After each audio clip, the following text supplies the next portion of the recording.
bien, este encuentro es titulado Novenarios de difuntos, mitos y realidades.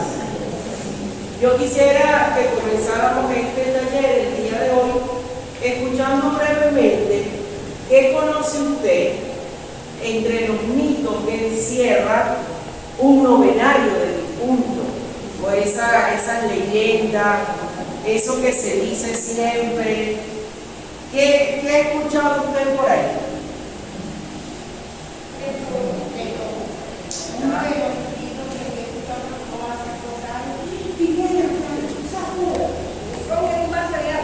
Póngale un vaso de agua.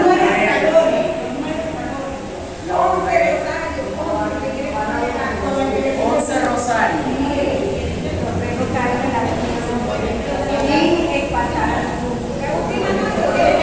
La tradición de espantar al difunto. No, y le quitan el altar y le dan la vuelta a la casa para que el difunto salga. Exactamente. Bueno.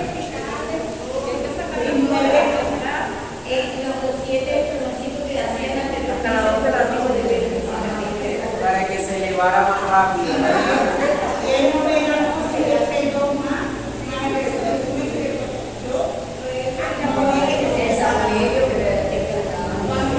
Echan saumerio en la casa. Sí. En Venezuela hay como tradiciones por cada región. ¿Sí? Por ejemplo, en Caracas tienen la tradición de bailar al difunto por el día propio que muere.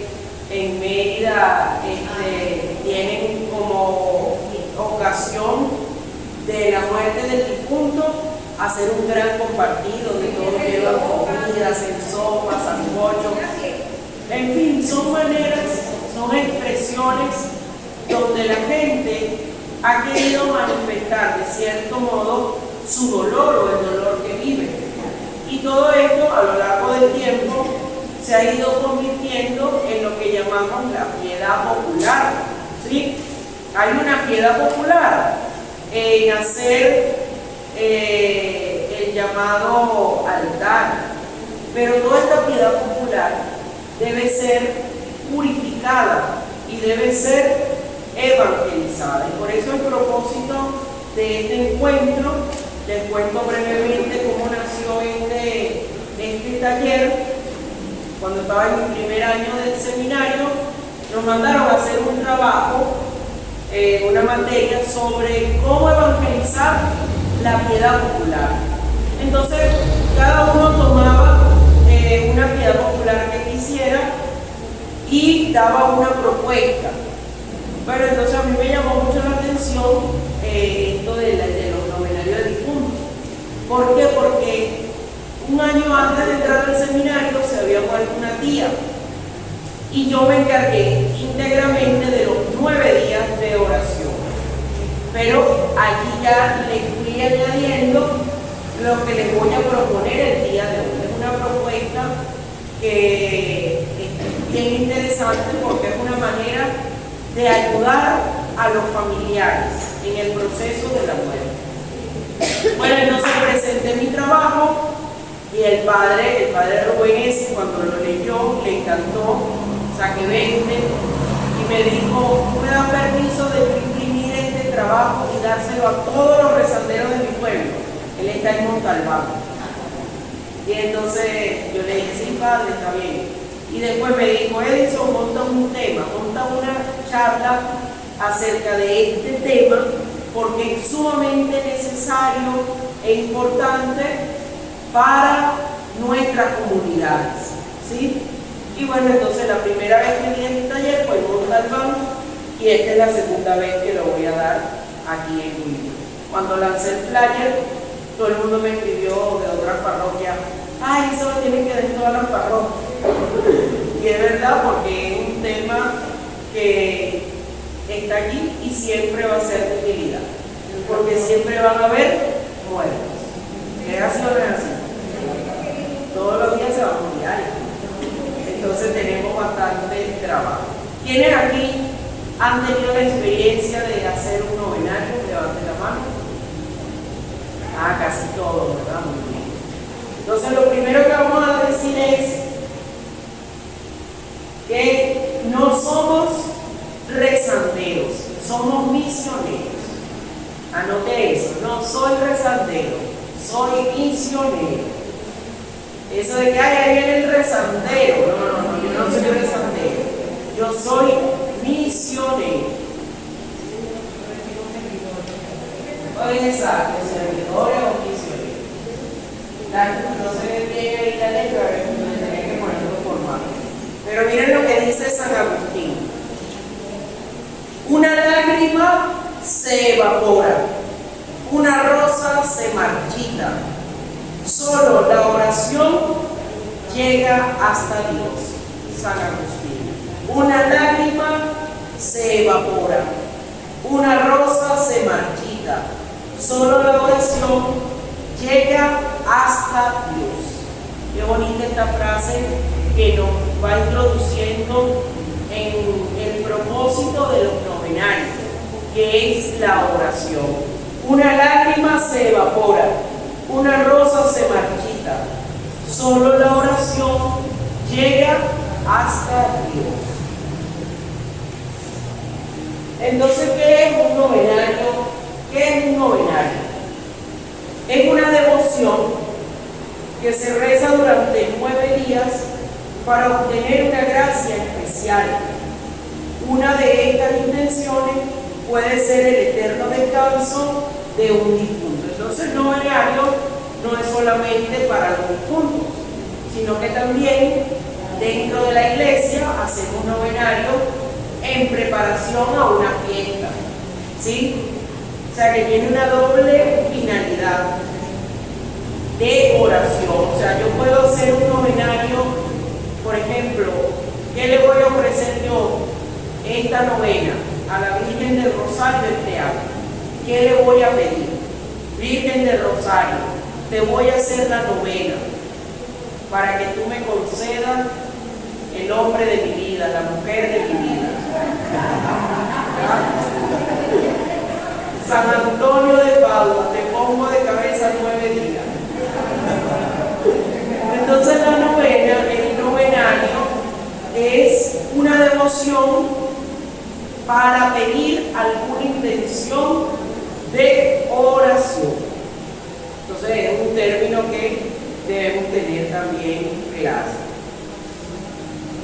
Como no sabemos si un difunto se ha salvado, aunque tenga que pasar por el purgatorio, o se ha condenado, se sigue orando, pues es una obra de caridad espiritual. Ya podrían necesitar de nuestra oración, y si ellos no la necesitan, les servirá a otras almas. Me preguntaban al inicio, ¿para quién es la oración del rosario? ¿Para el vivo o para el muerto? Para los dos. ¿Ven? ¿Por qué? Porque en la iglesia creemos en la comunión de los santos. ¿Qué nos dice esa comunión de los santos? Que yo puedo interceder por esas almas para que obtengan de Dios la misericordia. De hecho, las exequias, ¿qué son las exequias? Las exequias son la oración por excelencia, donde la iglesia recomienda el alma del difunto a la iglesia triunfante, recordando que hay 3 iglesias: la iglesia peregrina, que somos nosotros, que estamos en peregrinación, en camino; luego está la iglesia purgante, que es el purgatorio; y luego está la iglesia triunfante, ¿sí? Que es el cielo, la gloria de Dios. Ya ahorita, a la luz del catecismo, vamos a ver un poco estas 3 realidades: qué es el cielo, qué es el purgatorio y qué es el infierno. Ya lo vamos a ver más adelante. Entonces esto es lo que es un novenario, una devoción. ¿De dónde viene el origen de los novenarios? ¿Por qué en la iglesia se hacen novenarios? ¿De dónde surge esta piedad? Bueno, lo primero que hay que decir es que los romanos y griegos ofrecían oraciones a sus dioses por sus difuntos durante 9 días. ¿Qué hace la iglesia? como todo lo que ha pasado a lo largo de la historia, la iglesia no tiene nada de ella, nada es puro dentro de la iglesia. Es decir, la iglesia ha tomado de las otras culturas, de las otras creencias y ha cristianizado. La iglesia va cristianizando lo que ha visto en el desarrollo de las culturas y de los pueblos. Entonces los romanos y griegos tenían esta tradición. Ellos rezaban en su religión durante 9 días a sus dioses por el alma de los difuntos. Entonces, ¿qué hace la iglesia? Toma los 9 días de oración, pero ya no le reza a otros dioses, sino que le reza ¿a quién? Al único Dios verdadero, al Dios revelado en Jesucristo. Pero también hay algo que se llama la hora nona. La hora nona son las 3 de la tarde. Y el número 9 en la Biblia representa entonces así dolor y sufrimiento. ¿Por qué? Porque en la hora nona murió nuestro Señor Jesucristo. Es decir, a las 3 de la tarde. Entonces también en alusión al número 9 que representa el dolor y el sufrimiento de Jesús, la iglesia toma para sí los novenarios, sabiendo lo que significa el número 9. El número 9 entonces significa dolor y sufrimiento. ¿Por qué? Porque en la hora nona muere nuestro Señor Jesucristo.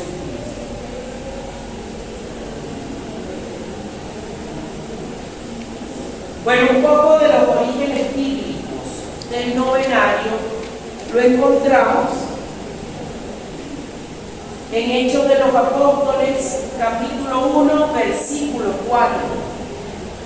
Jesús les pide que se queden orando hasta que llegue el Espíritu Santo. Les recomendó que no se alejaran de Jerusalén y esperaran la promesa del Padre, de la cual ya les había hablado. Entonces fíjense, Jesús murió un día antes de la celebración de la Pascua. Juan capítulo 19, versículo 31. De la fiesta de la Pascua hasta la fiesta de Pentecostés transcurren ¿cuántos días? 50 días, ¿sí? Que es lo que llamamos toda la Pascua. De la resurrección hasta la ascensión, hasta el momento que Jesús asciende al cielo, pasaron solamente 40 días. Hechos de los Apóstoles, capítulo 1, versículo 3. De la resurrección hasta la ascensión, que es el momento en que Jesús sube al cielo, pasaron solamente 40 días. Lo que muestra que hubo 9 días exactos entre la ascensión y Pentecostés. ¿Y qué hacemos nosotros en esos 9 días? La novena de Pentecostés. Es decir, esos 9 días de preparación para Pentecostés. Entonces, si también tiene un origen, por así decirlo, pagano, por los romanos y por los griegos, también los novenarios tienen un origen bíblico, por la preparación que Jesús le pide a sus apóstoles en el momento de que Él va a partir a la casa del Padre. Entonces esos 9 días entre la ascensión y Pentecostés es donde los apóstoles aguardaron la llegada del Espíritu Santo, orando por la Madre de Jesús. Hechos 1:14. Esta fue la primera novena de la historia, la novena de Pentecostés. Cuando usted le pregunta a un evangélico, ay, ¿dónde sale eso en la Biblia de la novena? Usted le dice, usted no ha leído nada la Biblia, no conoce nada. Porque la primera novena la mandó a hacer Jesucristo. Era un momento también de dolor para los apóstoles, Pero ¿qué sanó el dolor de los apóstoles? La oración que ellos hicieron, ¿sí? Entonces la oración tiene un poder sanador. Por eso nuestras novenas, nuestros novenarios, tienen que ser una oportunidad de sanación y de liberación. El novenario tiene que ser una oportunidad de sanación y de liberación. Ok, ¿por qué orar por los muertos? ¿Por qué debemos orar por los muertos? Si ya el que se murió, se murió. Nuestra fe católica cree que la intercesión de los vivos hace efecto en el juicio o en el momento de tránsito que están viviendo nuestros familiares difuntos. Nuestro fundamento bíblico. 1. Me gustaría que anotaran en una cita bíblica. Efesios 6, Efesios capítulo 6, versículo 18. Dice así: siempre en oración y súplica, orando en toda oración en el Espíritu, velando juntos con perseverancia e intercediendo por todos los santos. Miren dos aspectos que hay aquí en esta palabra. Dice, siempre en oración y súplica, orando en toda ocasión. ¿Qué significa orar en toda ocasión? Es decir, en la alegría yo oro, pero también en la tristeza yo tengo que orar. ¿Ah? Y luego dice, intercediendo por todos los santos. ¿Y los santos quiénes son? Los que están vivos y los que están muertos. Ahí no dice, en la palabra no dice, intercediendo por todos los vivos, sino por todos los santos, es decir, por los que están aquí y por los que se han ido también al cielo, intercediendo por todos los santos. Entonces, primer fundamento bíblico, ¿por qué los católicos oramos por los difuntos? Efesios capítulo 6, versículo 18. Luego tenemos segunda de Macabeos, capítulo 12, versículos del 43 al 46. Segunda de Macabeos, capítulo 12, versículos 43 al 46. Este libro de la Biblia no lo tienen nuestros hermanos protestantes. Ni primera de Macabeo, ni segunda de Macabeo. Por eso la Biblia de ellos está incompleta. Pero nosotros sí lo tenemos. Y miren lo que dice segunda de Macabeo. Dice, segunda de Macabeo, capítulo 12, versículo del 43 al 46. Y porque considero que aquellos que se han dormido en Dios tienen gran gracia en ellos, es por lo tanto un pensamiento sagrado y saludable orar por los muertos, que ellos pueden ser librados de los pecados. Segunda de Macabeos, capítulo 12, del 43 al 46. Es importante tener allí a la mano esa cita bíblica de segunda de Macabeos. Ok. Miren también otro dato histórico interesante de los orígenes de los novenarios.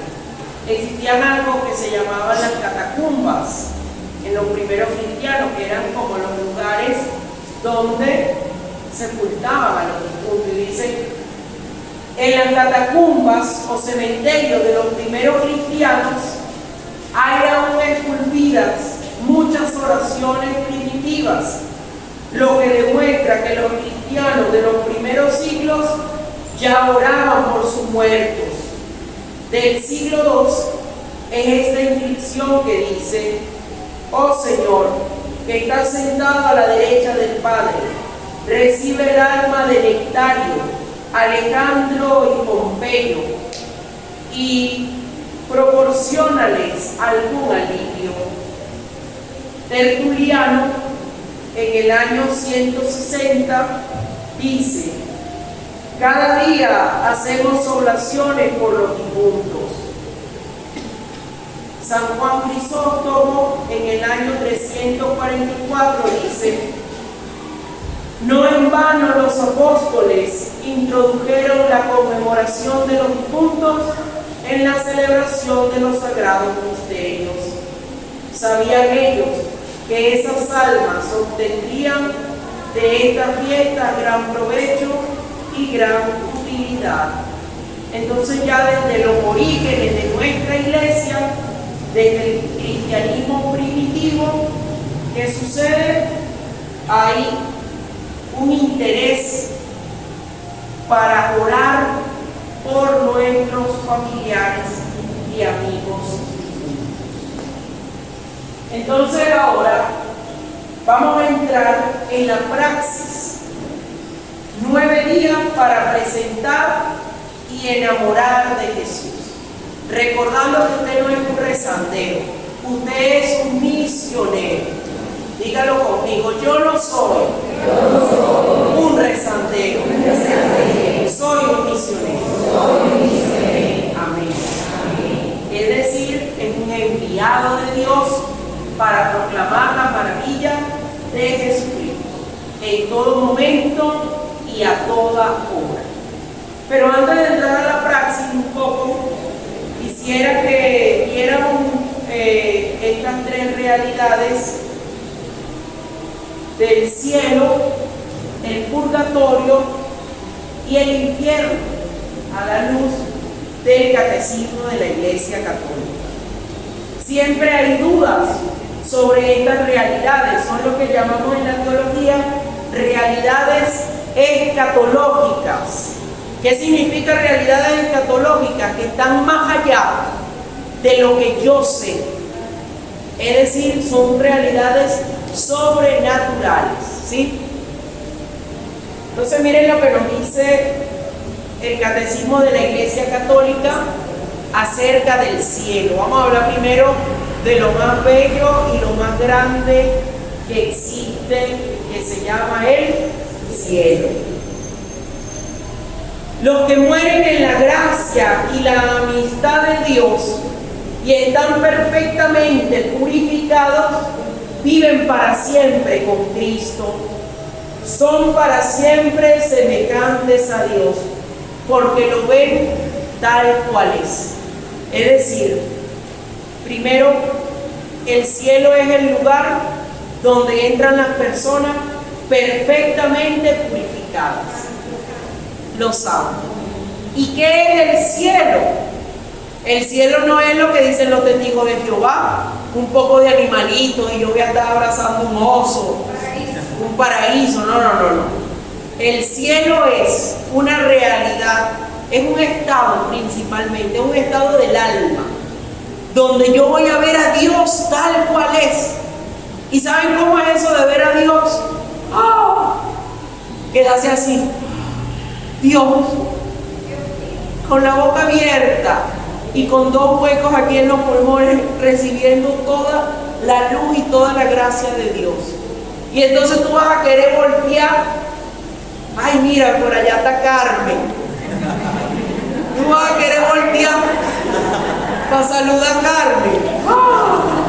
Y vas a volver otra vez, porque Dios, tan infinito, tan grande, magnificente, o sea, no tiene explicación, va a llenar completamente tu vida. Y ahí es donde está la adoración. Es decir, en el cielo usted va a adorar eternamente a Dios. A ver, y quedarse así, guará, qué cosa tan maravillosa. Y en ese amor de Dios, todos nos vamos a amar. Es decir, va a ser una comunión perfecta, ¿sí? No es eso de que usted va a ir para el cielo y va a echar cuento con la amiga y se va a encontrar con la tatarabuela y se van a abrazar toda la familia. No. En el cielo se va para ver a Dios cara a cara. Y en Dios el amor perfecto. Ya lo dice Jesús. Dice, en el cielo no hay familia, no hay hijos, no hay hermanos, no hay parentesco, nada de eso. Dice, serán como ángeles. No hay hambre, no hay sed. Porque Dios lo presenta el mismo Jesús como un banquete eterno. Es decir, Dios es la fiesta, la boda, la alegría. No va a haber necesidad de nada más, sino solo Dios. Y miren lo que sigue diciendo el catecismo. Numeral 1023 del Catecismo de la Iglesia Católica. Miren el numeral 1024, dice: vivir en el cielo es estar con Cristo. Juan capítulo 14, versículo 3. Los elegidos viven en Él, aún más tienen allí, o mejor encuentran allí, su verdadera identidad, su propio nombre.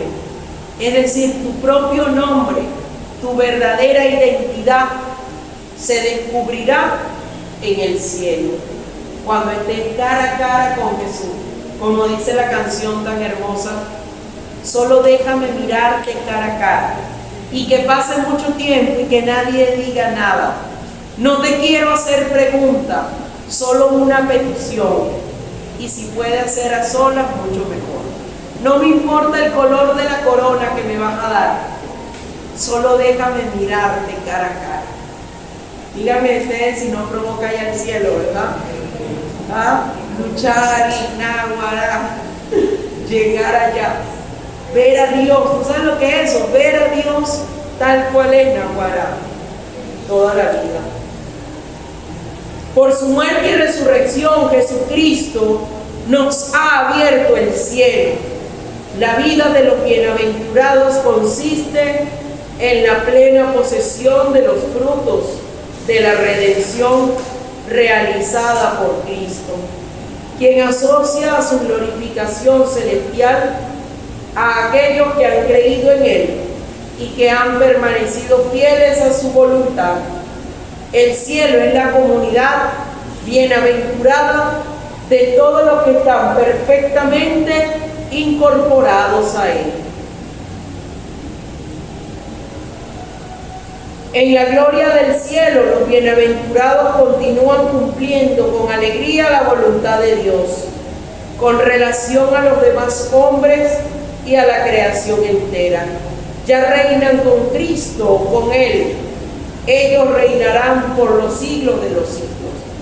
Apocalipsis 22, versículo 5. Es decir, el cielo es nuestro lugar de reinar con Cristo. La Virgen, los santos que están ya en el cielo, reinan con Cristo por los siglos de los siglos. Amén. Ahora viene algo que se llama el purgatorio. ¿Qué es el purgatorio? El purgatorio, primero que nada, no es un candelero y la Virgen del Carmen sacando gente con un escapulario para que no se quemen. Esas son imágenes que se han pintado a lo largo del tiempo para significar que el purgatorio es un lugar de purificación. ¿Por qué? Porque el fuego purifica. Pero, ¿dónde está la purificación del alma cuando llega el purgatorio? En encontrarse con Jesucristo. El purgatorio no es un lugar feo, ni es como te decía la vidente Laura Polo. ¿Sí vieron esa vidente, la que fue al cielo, la colombiana? ¿Quién aquí estuvo cuando ella vino a Valencia? Por allá, Soreli, aquí la hermana también. Ella decía que cuando yo fui al purgatorio vi a mi esposo.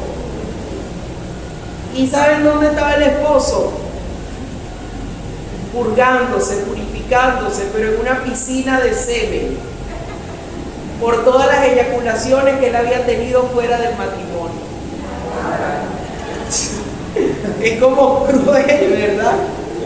Ya hay más de una por ahí diciendo, bien bueno lo que le toca al marido mío.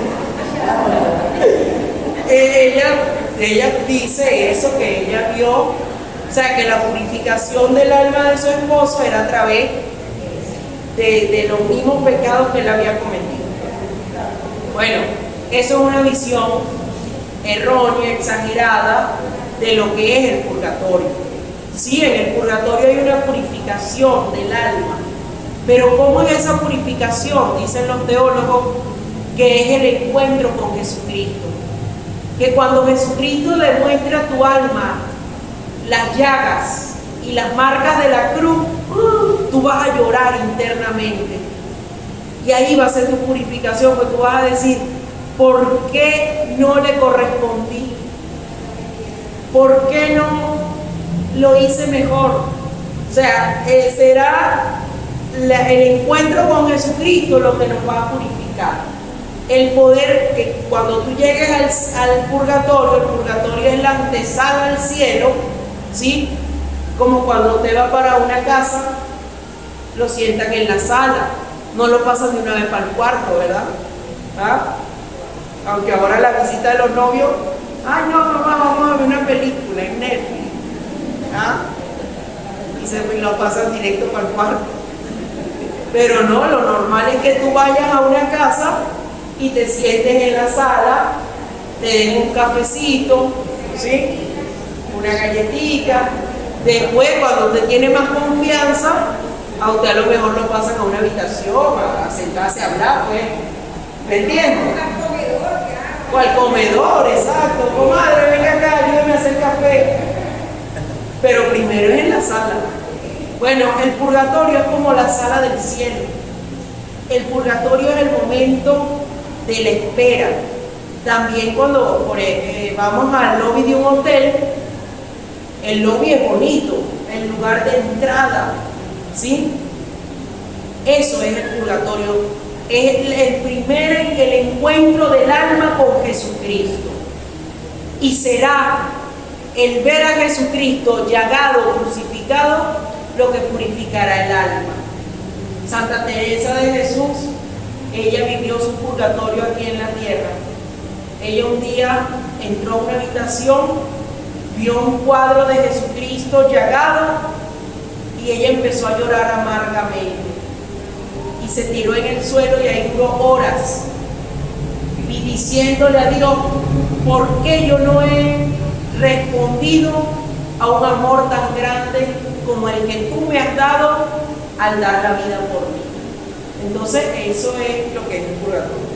Y el catecismo de la iglesia nos dice, la iglesia llama purgatorio a esa purificación final de los elegidos, que es completamente distinta del castigo de los condenados. La iglesia ha formulado la doctrina de la fe relativa al purgatorio, sobre todo en los concilios de Florencia y de Trento. La tradición de la iglesia, haciendo referencia a ciertos textos de la Escritura, como por ejemplo 1 Corintios, capítulo 3, versículo 15, 1 Pedro, capítulo 1, versículo 7, donde se habla del purgatorio, 1 Corintios, capítulo 3, versículo 15, 1 Pedro, capítulo 1, versículo 7, habla de un fuego purificador, ¿sí? Pero ya les digo, el fuego no es literal, es una imagen que me dice a mí, me purifica. Como cuando Jesús dijo el domingo pasado, yo he venido a traer fuego a la tierra y cuánto deseo que ya arda. Bueno, ese fuego es el amor de Dios. Yo he venido a traer el amor a la tierra, cuánto deseo que ya arda. Y si la purificación en el purgatorio es mediante el amor que me ha dado Jesucristo, eso va a ser lo que me va a hacer a mí llorar. Ahora, ¿por qué vamos al purgatorio? Padre, pero si yo me confesé y me voy confesado al cielo, sí, ok, usted se puede confesar, pero cuando nos confesamos, se borra de nuestra alma el pecado, pero queda algo que se llama la pena temporal. La pena temporal usted la tiene que purificar, la tiene que remendar. Por ejemplo, yo robé un banco, voy y me confieso, Padre, robé un banco, tu pecado se absuelve, pero ¿y cómo queda la pena temporal? Es decir, ¿cómo hago para reponer? Tengo que agarrar todos los reales y devolverlos al banco, para que esa pena temporal se borre del alma. Es como cuando yo agarro y coloco muchos clavos en una pared de madera, en una puerta de madera. Los clavos son los pecados. Si yo me confieso, el clavo se va, pero ¿qué quedó? El huequito. ¿Ves? Por ese huequito es que la gente va para el purgatorio, tú y yo vamos a ir para el purgatorio, porque tenemos el corazón lleno de huecos. ¿Ah? Porque ¿cómo le devuelves tú la fama a una persona que se la quitaste hablando mal de él? Tenemos un colador. ¿Me entiendes? Pero el purgatorio es bueno. O sea, gracias Señor por el purgatorio, porque es mi segundo chance, es mi segunda oportunidad. ¿Ves? Por eso debemos, cuando nos confesamos, debemos saber que yo tengo que reparar el pecado. Tengo que reparar el daño hecho, ¿sí? No es nada más, por ejemplo, una mujer que aborta, ¿cómo repara ese daño? ¿Ah? ¿Lo puede reparar? Sí, sí lo puede reparar. Incentivando a la vida, ayudando a una mujer que quiere abortar para que no lo haga. Hay un testimonio hermoso de una mujer que se convirtió. Ella tuvo un aborto en su vida y después ella estaba tan arrepentida de lo que había hecho, que dedicó toda su vida a colocarse al frente de la plaza donde estaba la clínica abortiva. Y ella duró toda la vida allí hablando con mujeres y ayudándolas a que cada mujer que salía de ahí o la que iban a entrar, ella las iluminaba para que no realizaran el pecado. Ella allí con eso estaba reparando el pecado que había cometido. ¿Ves? A lo mejor le va a tocar ir al purgatorio, pero va a ser menos. O sea, ya comenzó su purificación, su limpieza aquí en la tierra. Por eso es bueno que nosotros vayamos viendo qué huequito tapar, ¿ves? Para también ayudarnos un poco en este sentido. ¿Alguna pregunta, duda?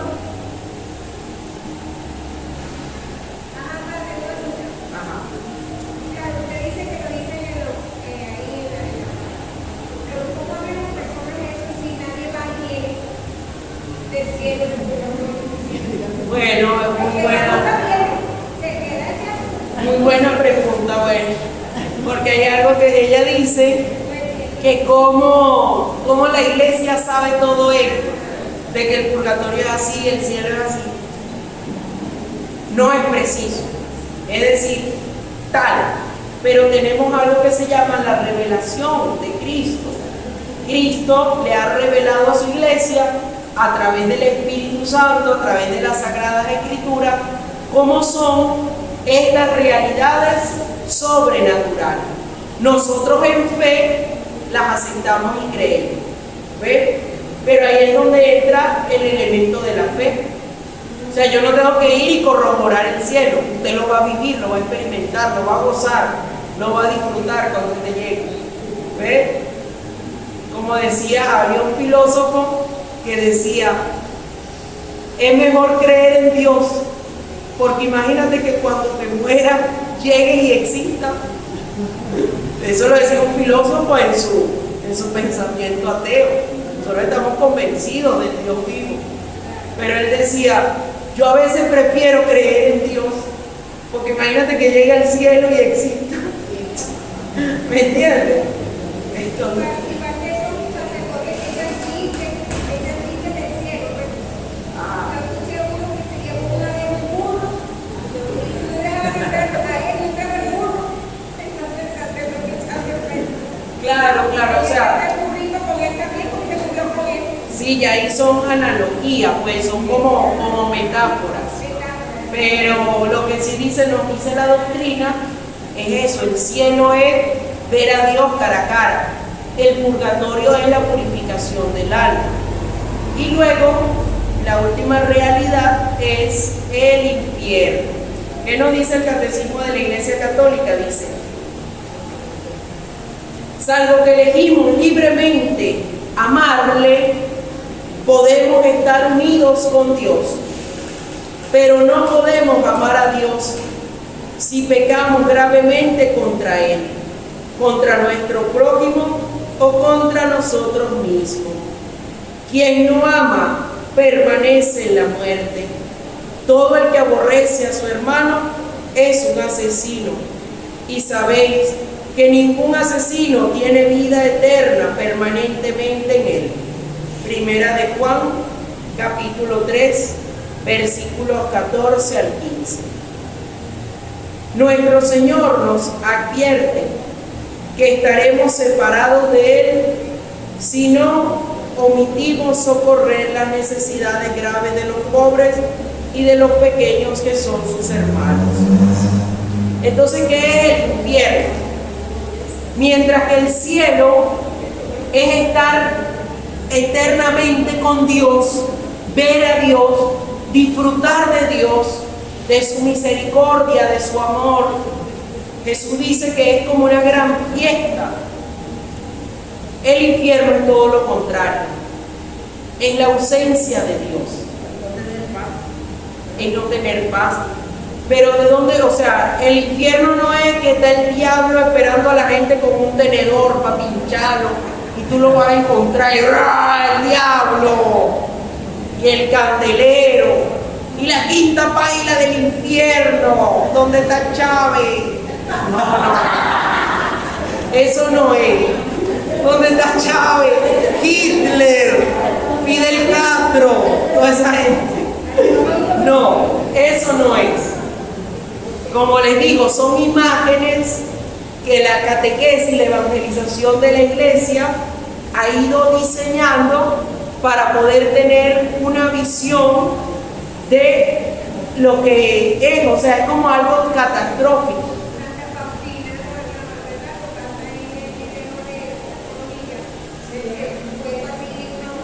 Exacto, pero el fuego no es literal. Es decir, Jesús dice que mientras algunos están en el gran banquete de Dios, en la gran fiesta, hay un poco de gente viendo por la ventana y sufriendo porque yo no puedo entrar. Entonces el infierno es un sufrimiento eterno de que yo, habiendo podido estar en la presencia de Dios y verlo cara a cara, no puedo, no entro. ¿Por qué esa persona no entró al cielo? Porque lo eligió no vivir eternamente en la presencia de Dios. No quiso a Dios. Entonces, mientras el cielo es ver a Dios eternamente, el infierno es no poderlo ver. ¿Ah? Imagínate una legionaria que pasó toda su vida evangelizando, caminando, pero nunca perdonó a la nuera. ¿Ah? Maldecía a la nuera cada vez que la veía.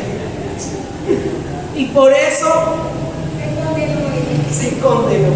Y cuando vio que todas las demás estaban entrando al cielo, Naguará, aquella mujer se quedó llorando porque dijo: ¿por qué yo no pude entrar? Ese es el gran sufrimiento del infierno. Es decir, la ausencia total de Dios. El ausente, no está Dios allí. Y es el gran vacío del alma, el infierno. Jesús habla con frecuencia de la gema y del fuego que nunca se apaga. Mateo 5, versículo 22-29.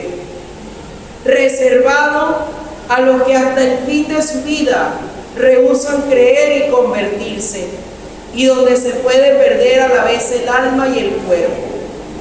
Jesús anuncia en términos graves que enviará a sus ángeles, que recogerán a todos los autores de iniquidad y los arrojará al horno ardiente. Mateo 13, 41, 42. Y que pronunciará la condenación. Alejaos de mí, malditos, al fuego eterno. Mateo 25, capítulo 41.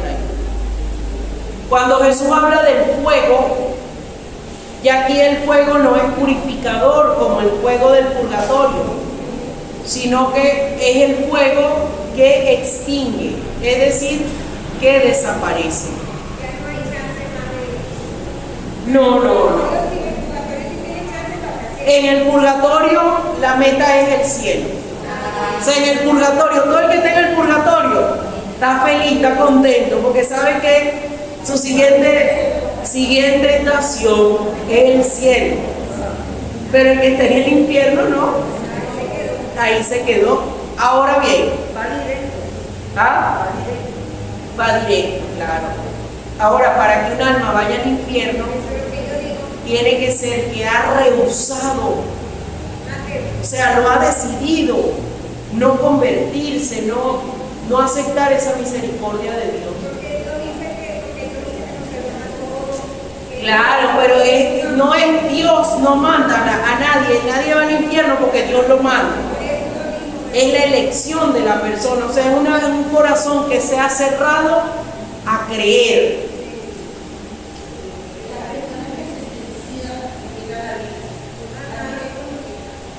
No necesariamente. Ella pregunta, ¿las personas que se suicidan van directo al infierno?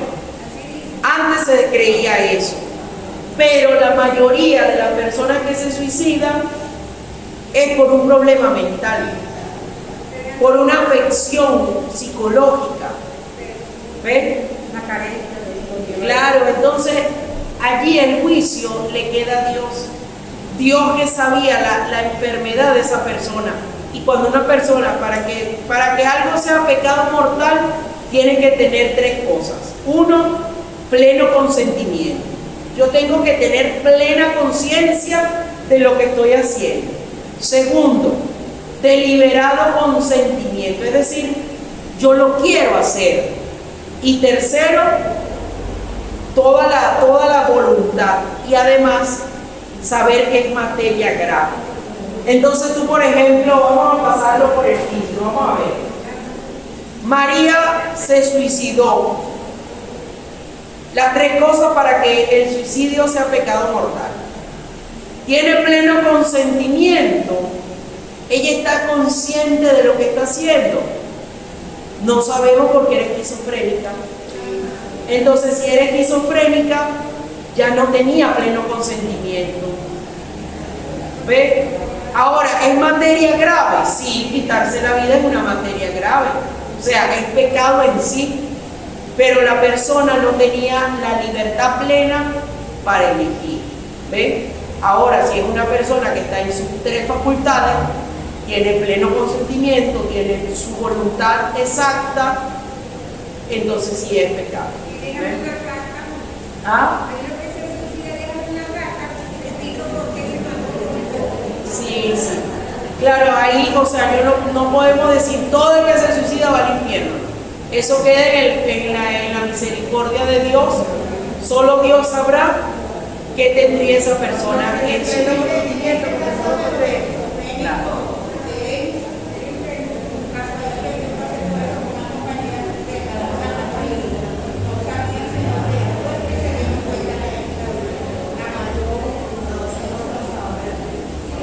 Claro, ya ahí hay un problema mental. Jamás.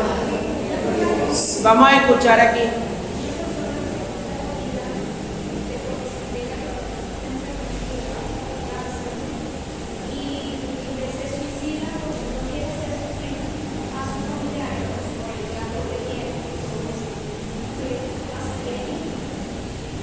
Claro, no, yo no puedo hacer un juicio. O sea, porque el juicio lo hace Dios. ¿Ven? La iglesia dice quiénes están en el cielo, pero la iglesia nunca ha dicho quiénes están en el infierno. No se sabe, no hay una lista. Hay una lista enorme de la gente que está en el cielo, los santos. Pero la iglesia nunca ha dicho quiénes están en el infierno. ¿Se pueden hacer novenarios por personas que se han suicidado? Claro, sí, sí.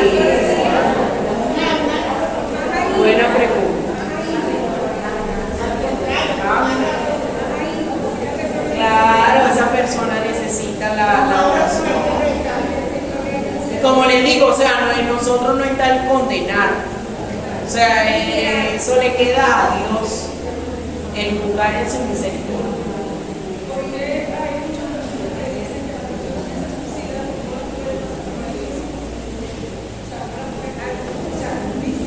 Claro, eso era, ella dice que porque una persona que se suicida no la pueden pasar por la iglesia, sí la puede pasar por la iglesia.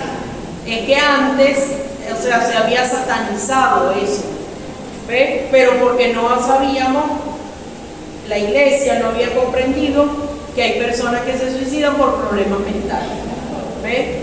Que es la mayoría de casi todos los casos de los suicidios son por afecciones psicológicas, psiquiátricas, pues.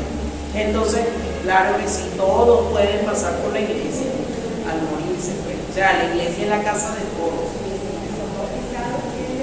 Claro, exacto. Muy bien. Dios no predestina a nadie a ir al infierno.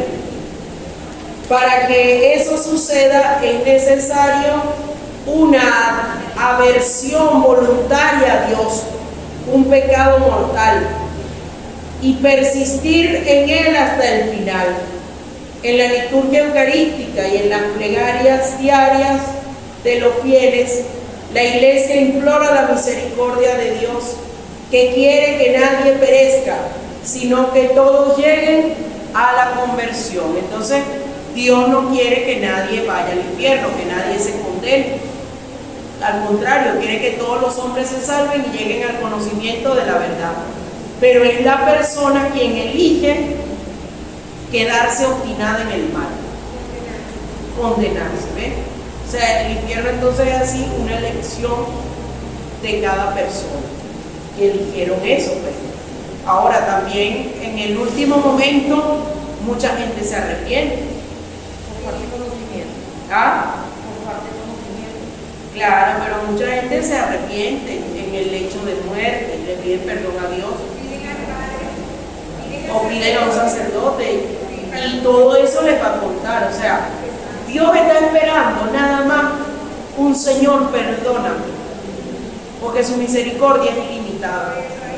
Un tipo puede ser el peor desgraciado de la vida, pero en el último momento le dice: Señor, perdóname, recibe mi arrepentimiento, y Dios no lo va a rechazar, Dios lo va a perdonar. ¿Cómo hizo? ¿Quién fue el primero que entró al cielo? Un malandro. Lo único que hizo fue mirar a Jesús, verlo. Señor, tú eres el Hijo de Dios, hoy estarás conmigo en el paraíso. Por eso, como dice la canción, una mirada de fe, es la que puede salvar al pecador.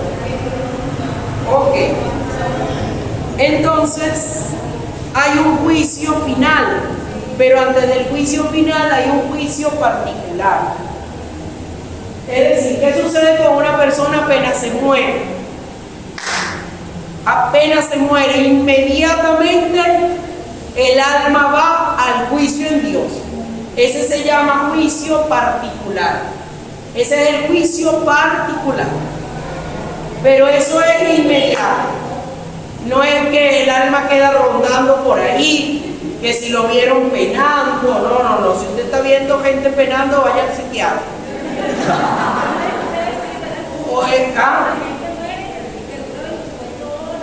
No, eso no dura ni 24 horas ni 5 minutos. Eso es inmediatamente el alma va al juicio de Dios. Y ese juicio particular es el que define el estado del alma, ¿sí? Es decir, en ese momento el alma va a ser juzgada y Dios enviará esa alma, bien sea directamente para el cielo, para el purgatorio, o si esa alma lo eligió, para el infierno. Ahora, ¿quiénes están en eso en el cielo? En el infierno, en el purgatorio, solamente las almas. Los cuerpos, ¿dónde quedan? Aquí en la tierra. Y se lo comen los gusanos. Hasta que venga el segundo juicio, que es el juicio final. ¿Qué va a suceder en el juicio final? Lo que decimos en el credo. Y vendrá a juzgar a vivos y muertos. Ya tu alma tuvo un juicio particular. Está en alguno de estos tres lugares. Ahora, con la parucía, que significa la segunda venida de Cristo, se van a levantar los vivos y los muertos. Y tu alma se va a encontrar otra vez con tu cuerpo. Y tú vas a resucitar. Ahí viene la resurrección de los cuerpos.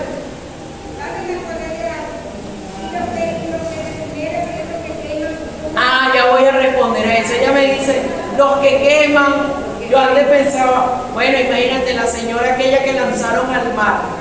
Cuando venga la resurrección, ay, le apareció una pierna en la boca de un tiburón. Esa es nuestra lógica humana. Pero el mismo Dios que creó todo de la nada, va a hacer surgir todo de la nada otra vez. Es decir, el poder de Dios va más allá de nuestro raciocinio. Si una persona se quemó, se desapareció, si los restos los esparcieron por el continente entero, igualmente en el juicio final, en la segunda venida de nuestro Señor Jesucristo, vendrá a juzgar a vivos y muertos, todas las almas volverán a la tierra para reencontrarse con sus cuerpos. No todos. Las que están en el infierno, las que están en el purgatorio y las que están en el cielo. Todas las almas, es decir, todos vamos a resucitar. Y con este cuerpo, tu cuerpo, no es que usted va a resucitar y va a tener el cuerpo de Dayana Mendoza. Su mismo cuerpecito. O Brad Pitt, no. Solo que tu cuerpo va a ser un cuerpo glorioso, es decir, un cuerpo resucitado que no va a tener muerte, no va a tener enfermedad y no va a tener vejez. Es decir, tú vas a estar como brillante, exactamente. Y con este cuerpo glorioso que va a resucitar, tú vas a vivir eternamente. Unos para la vida y otros para la muerte. Es decir, unos eternamente en Dios, en el cielo, y otros eternamente con su cuerpo y alma en el infierno, es decir, en la ausencia de Dios. Vamos a resucitar en la forma en que morimos. Dios me lo dijo ahorita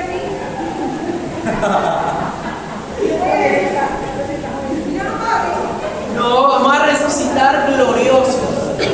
Es decir, claro, como Jesús cuando resucitó ya no era el mismo Jesús. Es decir, él tenía un cuerpo glorioso, un cuerpo robusto, brillante, grande. ¿Ve? Usted va a brillar cuando la veamos. La vida como quedaste. Porque eso es lo que vamos a recuperar. Vamos a recuperar lo que habíamos perdido en el paraíso. Es decir, cuando Dios nos creó, desde el principio, Dios había soñado para nosotros que íbamos a tener eterna vida, nunca íbamos a enfermarnos y nunca íbamos a envejecer. Exactamente. Y vamos a estar en el paraíso, en la gloria eterna de Dios, en cuerpo y alma. Entonces, ¿alguna duda hasta ahora?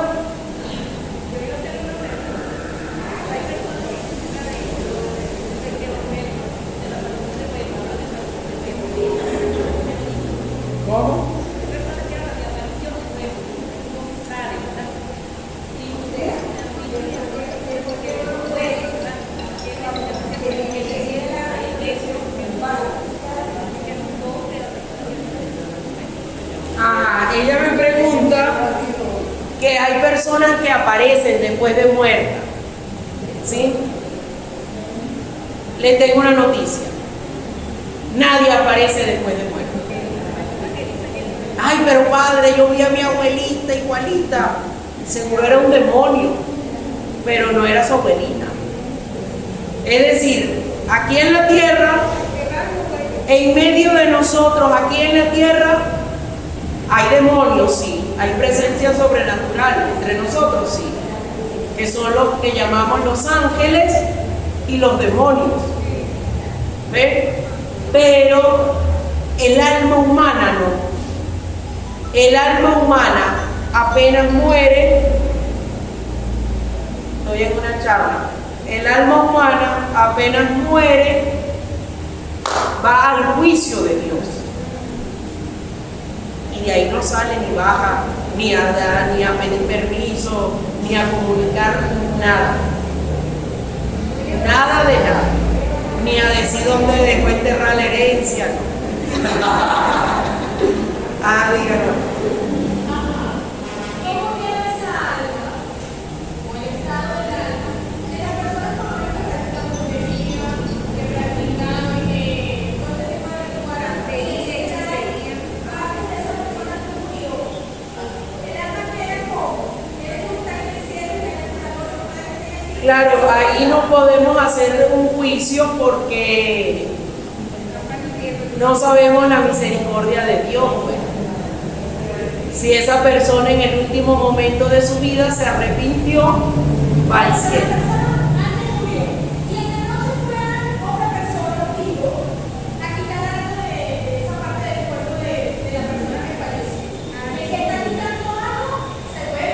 Ah, ok, claro.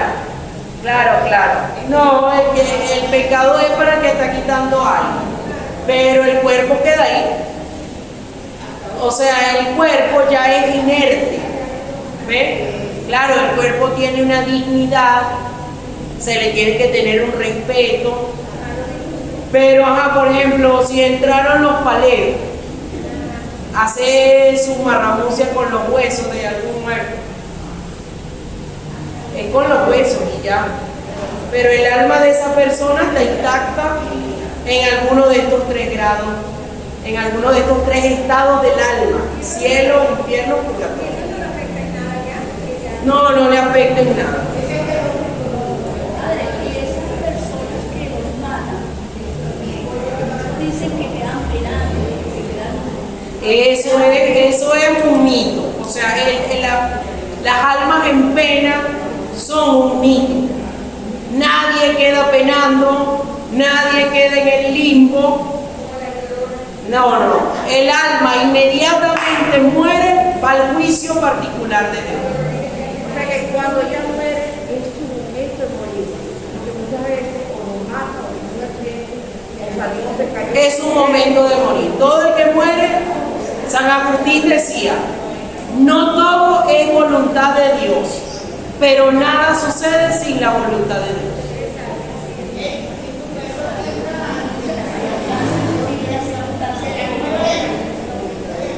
Sí, un poco, de lo que se cree de la reencarnación. Entonces, queridos hermanos, para aclarar un poco estas dudas, 1, un mito, ningún alma pena. Dios no deja cabos sueltos con nadie. Dios acomoda todo directamente y tiene un equipo de trabajo grandísimo en el cielo, ¿sí? Que están ahí anotando todo. Ajá. Yo tengo en mi Facebook páginas católicas, de lo cual esas páginas católicas han hablado de que hay almas y puntos que han pedido oraciones, que aparecen que se les aparecen los sacerdotes o hasta monjas pidiendo oraciones. Entonces oran por esas almas que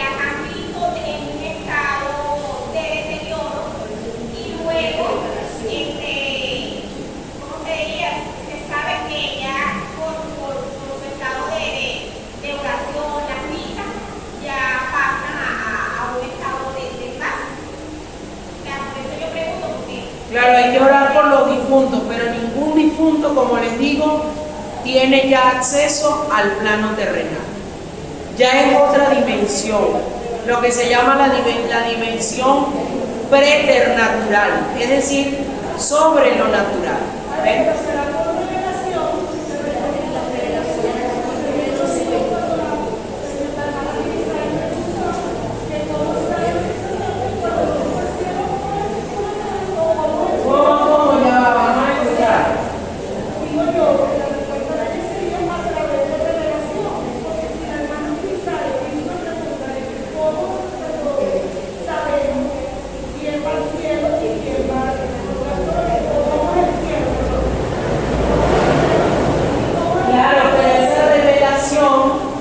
Dios se la ha dado a su iglesia y el magisterio y en las Sagradas Escrituras.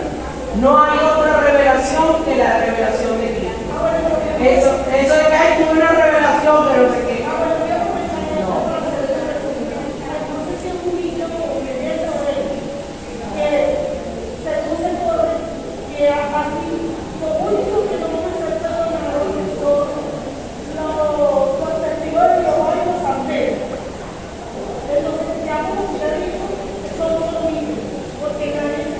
Eso es un mito también, porque, o sea, yo no puedo condenar, porque al final eso es algo entre Dios y el alma. ¿Ve? O sea, un santero se puede salvar, un testigo de Jehová se puede salvar. Es decir, eso es un hilo muy delgado donde solo Dios y el alma saben.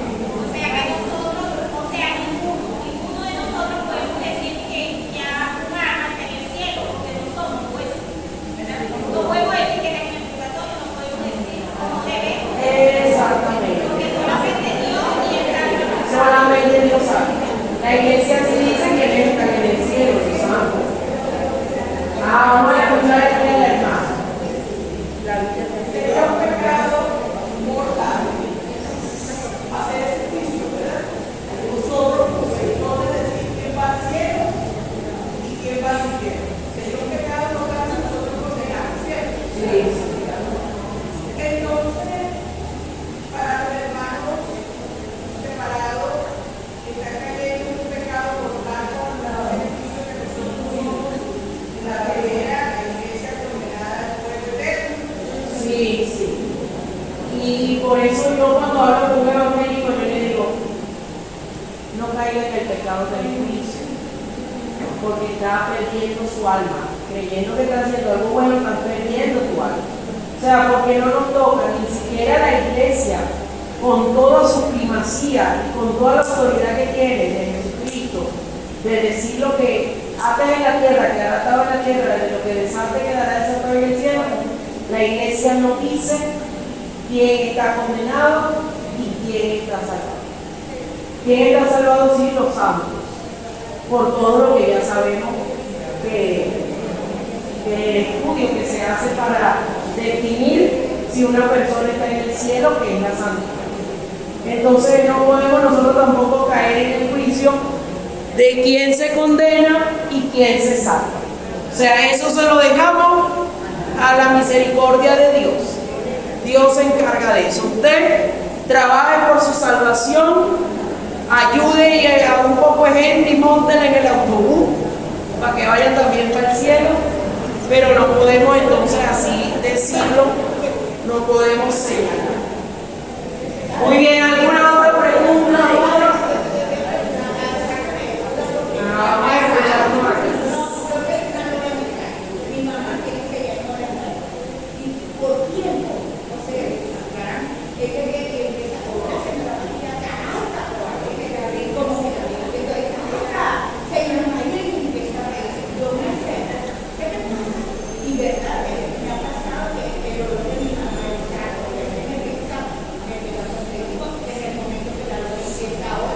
No, pero esos son, ¿cómo te digo? Son reflejos de que le quedan a los animales. O sea, por ejemplo, un loro le quedó eso y es lo que repite. Claro.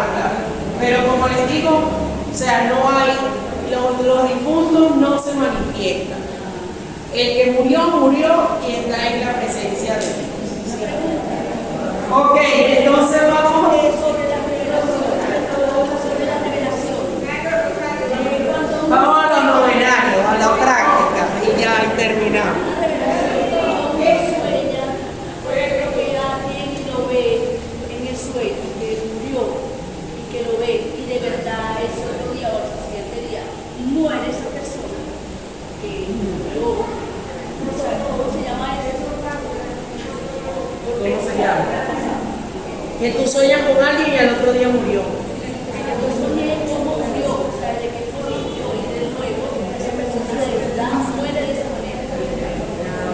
O sea, Esos son premoniciones, instintos, pudiera ser.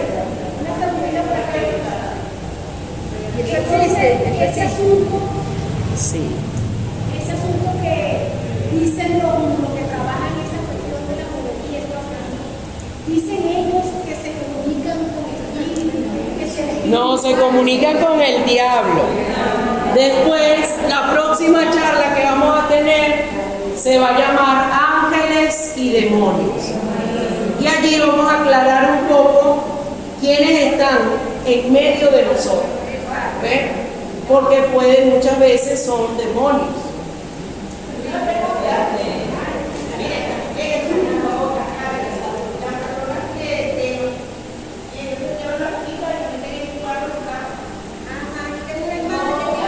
Lo que más recomienda la iglesia es que una persona que es cremada, sus cenizas se reserven en un columbario. ¿Ves? ¿Por qué? Porque, como les digo, para poder cerrar ciclos, y además esa ceniza no se puede lanzar al mar, porque no es un perro, no es un gato, es un hijo de Dios. O sea, son las cenizas de un hijo de Dios al cual se le tiene que tener cierto respeto, consideración en ese sentido.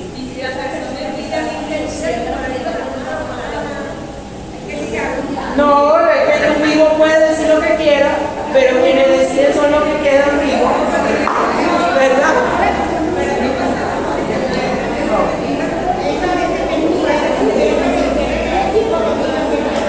Claro, no. Los muertos pueden dejar escrito lo que quieran, pero al final lo que deciden somos los que estamos vivos y en nuestros caballos.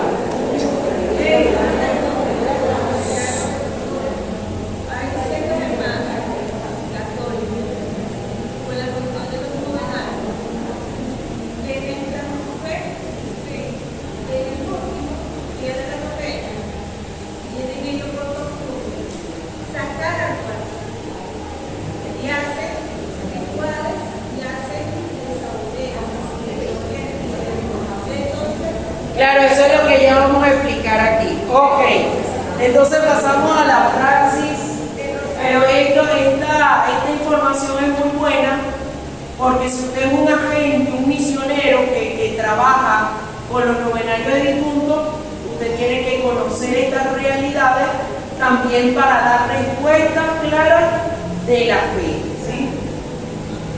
Entonces yo propongo 9 días para enamorar de Jesucristo. Día 1. ¿Qué vamos a hablar el día 1? El cielo, nuestra esperanza.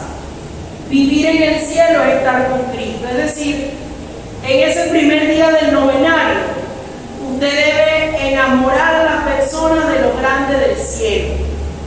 Del cielo como nuestra esperanza, de Cristo. Para eso se proponen las citas bíblicas. Primero de Tesalonicenses 4:17 y Juan 14, versículo 3. Primera de Tesalonicenses capítulo 4, versículo 17 y Juan 14:3. Primera de Tesalonicenses. Primera de Tesalonicenses 4:17. Entonces, el primer día usted tiene que, como evangelizador, primero comenzar con el rosario normal. Un rosario sencillo, normal, no exagerar las plegarias. Hay gente que cuando está rezando, Dios te salve María, llena eres de gracia. Y parece que mientras más reza así, con ese picor, ay, mejor rezado quedó el muerto, ¿verdad? Hay que rezar un poco. Los rezanderos rezan así, gloria al Padre y al Hijo y al Espíritu Santo. Y entonces eso le da como más misterio a la cosa. Un rosario normal, sencillo. Es bueno también darle participación a las personas de la casa. Yo, por ejemplo, siempre digo que el quinto y último misterio, el Ave María, lo hagan 10 personas que están dentro de la casa. Usted un Ave María, usted un Ave María, usted un Ave María. Y las 10 hacen su Ave María. Y así se va dando participación a las demás personas. Entonces, en el día 1 tenemos que presentar el cielo, lo importante del cielo. El día 2 vamos a hablar de la conversión de Zaqueo.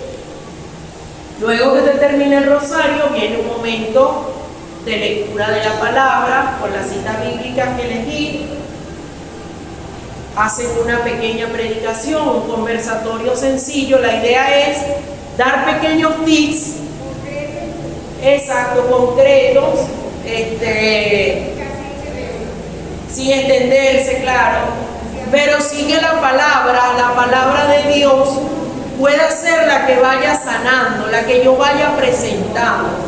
O sea, que el centro del novenario sea la palabra de Dios, darle una importancia a esa palabra que va a llegar al corazón. Entonces, leerla con la familia, comentarla, también dejar que la persona pueda,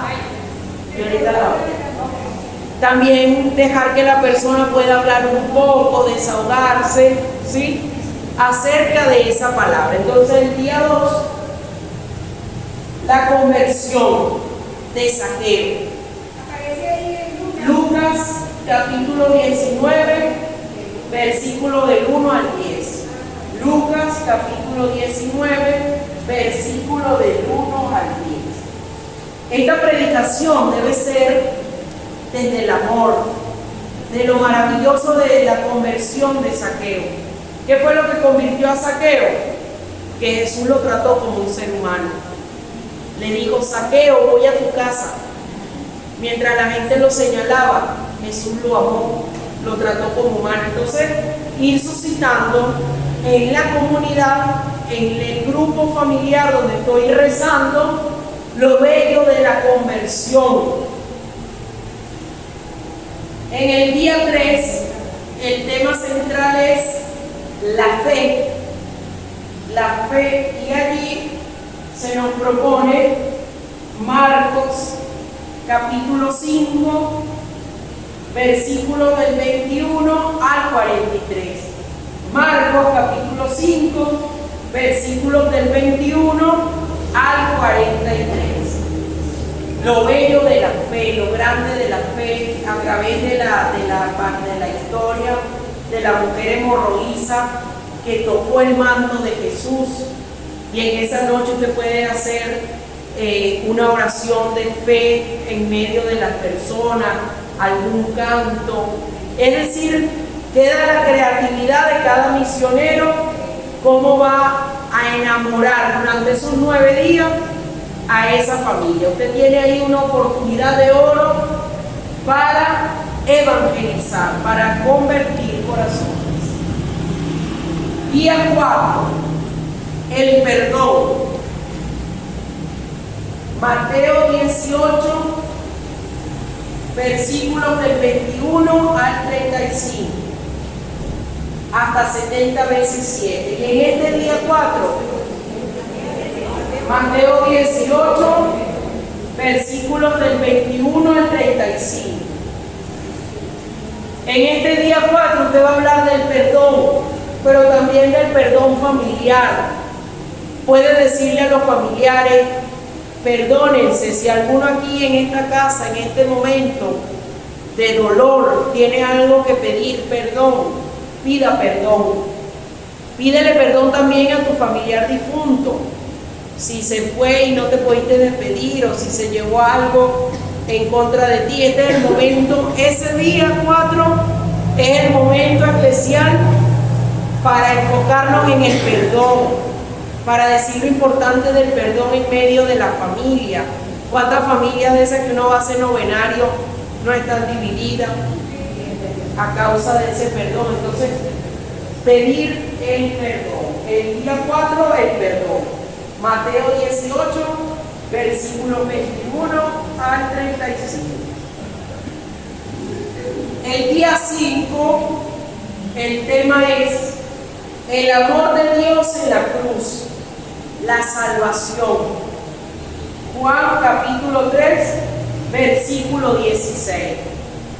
Este día se puede llevar un crucifijo y pasarlo a cada una de las personas poniendo la canción de Nadie te ama como yo. Juan 3:16. Tanto amó Dios al mundo que entregó a su Hijo único. Y allí ese día vamos a manifestar lo grande, el valor de la cruz. Cristo vino a salvarnos, a dar la vida por nosotros. Entonces es importante también que usted haga lección divina con estos textos. Juan 3:16 para el día 5. El día 6 vamos a hablar de la Virgen María en la fe católica. Lucas capítulo 1 versículo 26 al 38. La Anunciación.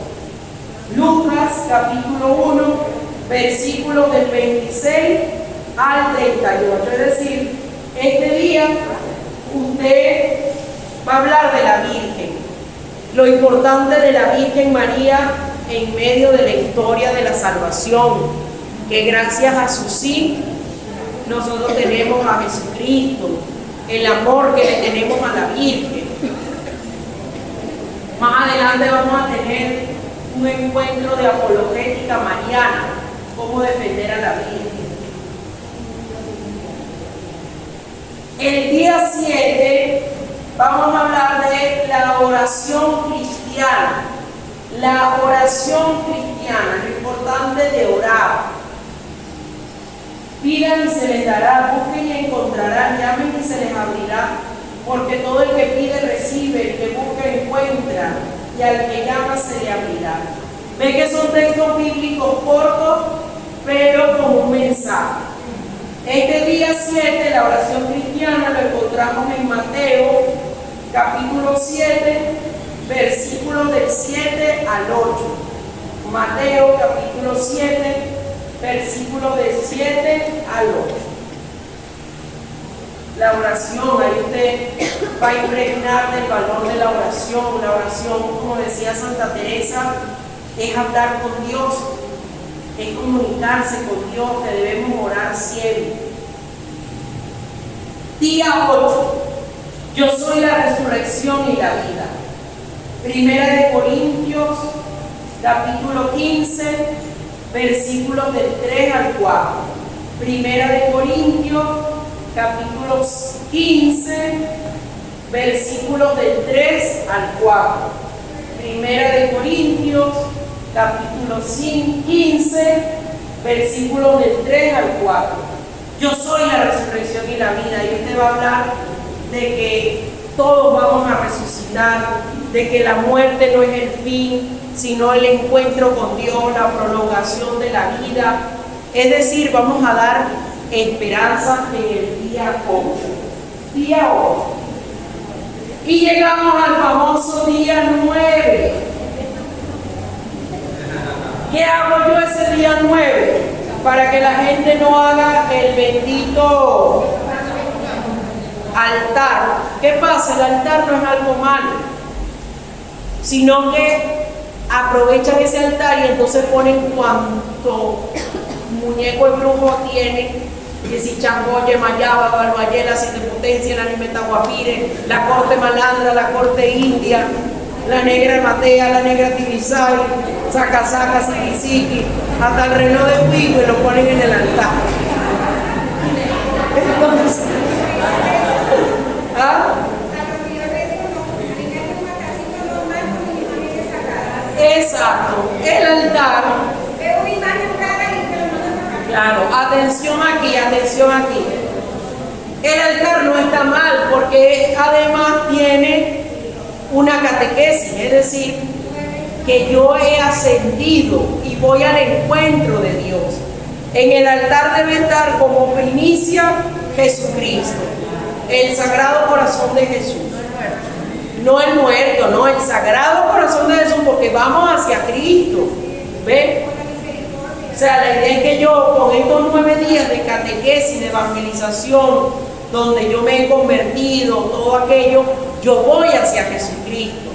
¿Ven? Entonces, yo, respeto, el que quiere hacer el altar lo puede hacer. ¿Qué hago yo particularmente y qué propongo? Yo propongo ese último día hacer un rosario iluminado. Y es algo que, aunque ustedes no lo crean, a la gente le gusta más que hacer el altar y los 40 rosarios. No. Yo les digo siempre, miren, vamos a hacer un buen rosario, un último rosario para cerrar estos 9 días de rosario. Vamos a hacer un gran rosario iluminado, donde todos llevan una velita, o se le dice desde el primer día a la familia, miren, el último día vamos a hacer un rosario iluminado. ¿Cómo se hace eso? Bueno, tenemos que conseguir 50 velitas, diseñarlo en el piso. Si ustedes han entrado en un rosario iluminado, aquí más o menos se ve, mira qué hermoso hacer ese rosario iluminado. Yo lo hice hace poco, una familia que me invitó a un novenario, al último día del novenario, yo les dije, mira, vamos a hacer el rosario iluminado, un rosario calmado, pausado, cada uno poniendo su velita, se le da, y así ese día participa todo el que esté en la casa, porque cada uno debe prender una velita como signo de esa luz que le ha dado a ese ser querido a través de la oración para iluminarle su camino al cielo. Pero además de eso, ese día, la cita bíblica es Juan 8:12. Yo soy la luz del mundo, y el que cree en mí no camina en tiniebla. Entonces usted como predicador, como evangelizador, ese día, usted va a tomar toda esa luz que hay allí y va a predicar y va a decir, Cristo vino a esto. Cristo vino a iluminar las tinieblas de nuestra vida, a ser nuestra luz, y ha sido también la luz para nuestro familiar difunto. Entonces, esta es una estrategia muy buena que ayuda también a que la gente no reclame que si los 40 rosarios, que si no sé, no, mire hermana, usted es el que está llevando la evangelización, usted marca la pauta. Si quieren, hagan su altar, pero que al final se les explica que no se va a comer el altar, que no se va a hacer nada de eso. Pero sí vamos a hacer ese gran rosario iluminado. Y ya tú vas a ver que todo el centro va a estar en el rosario iluminado. Y es una actividad que a la gente le fascina, porque además es la luz visible, la oración visible que estamos viendo a través de la vela. O sea, yo lo que he rezado todos estos días ha sido esto, darle luz, iluminar el camino de mi ser querido a través de la oración. Muchas gracias. ¿Alguna pregunta, duda? Hay personas que ponen un cuadro familiar. Entonces, mucha gente pregunta, ¿cómo poner el cuadro de un familiar cuando se hace los novenarios? En el altar. Las personas ponen una vela, ponen el cuadro de sus familiares y ponen un ramo flor. Sí, está bien. Porque es el recuerdo. O sea, eso es válido. Poner la foto del familiar difunto con una velita y flores. Nada de agua. Nada de agua. El que tiene, lo que tenemos somos nosotros. sea, ya después la realidad sobrenatural es otra cosa. Bueno, entonces vamos a darle gracias a Dios. Espero que este taller le haya sido de provecho. Y por favor, colóquenlo en práctica. Miren, algo que yo insisto mucho, fórmense. Hagan su esfuerzo y cómprense el catecismo de la Iglesia Católica. La Iglesia tiene dos columnas, la Sagrada Escritura y el catecismo.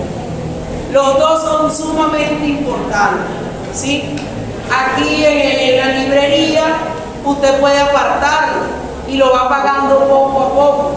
Lo importante es que usted tenga su catecismo de la Iglesia Católica. Cuesta $10. $10, ahí está la venta.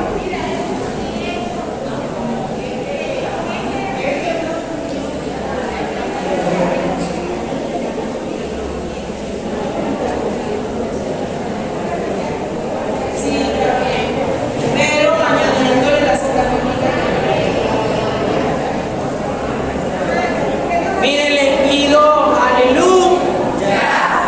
Ya va, no se me mochinche todavía. Les quiero pedir oración, aprovechando que están aquí, que me encomienden en sus oraciones. La semana que viene voy fuera del país, voy a predicar la palabra en Perú. Me invitó una empresa, ellos quieren que yo vaya, ya fui el año pasado, este año vuelvo. Voy a dar unas bendiciones y a dar algunas conferencias, sobre todo llevar esa palabra de Dios. Y es algo bonito porque en esos países la fe no se vive igual que aquí. Nuestra fe venezolana es un regalo maravilloso de Dios. Y ahora con todo esto de la migración, nos toca a nosotros, a todos los que están migrantes fuera, llevar un poquito de esa luz. También, bueno, voy a tener esos encuentros en esa empresa. Y los migrantes venezolanos de aquí de Valencia que están en Perú, me dijeron que vamos a tener un encuentro también con todos los venezolanos que están en la migración. Entonces, para que me encomienden en sus oraciones por este viaje que voy a realizar. Edison González. También está fuerte la situación en Nicaragua, hay que orar por eso. Está muy fuerte. Hoy leía algo muy bonito que decía el Papa Benedicto XVI. Él decía, la iglesia siempre será el jugador débil, siempre será el perdedor. Pero no nos preocupamos, porque la iglesia, con los que peleamos, son una realidad temporal, humana. Pero la iglesia es una realidad eterna que no se acaba nunca. Y el diablo nunca puede con Jesucristo. Es decir, Cristo siempre vence. El Señor esté con ustedes. Y la bendición de Dios Todopoderoso, Padre, Hijo y Espíritu Santo, descienda sobre ustedes, sobre su familia, y los acompañe siempre. Amén. En el nombre del Señor pueden ir en paz. Que viva Jesucristo resucitado.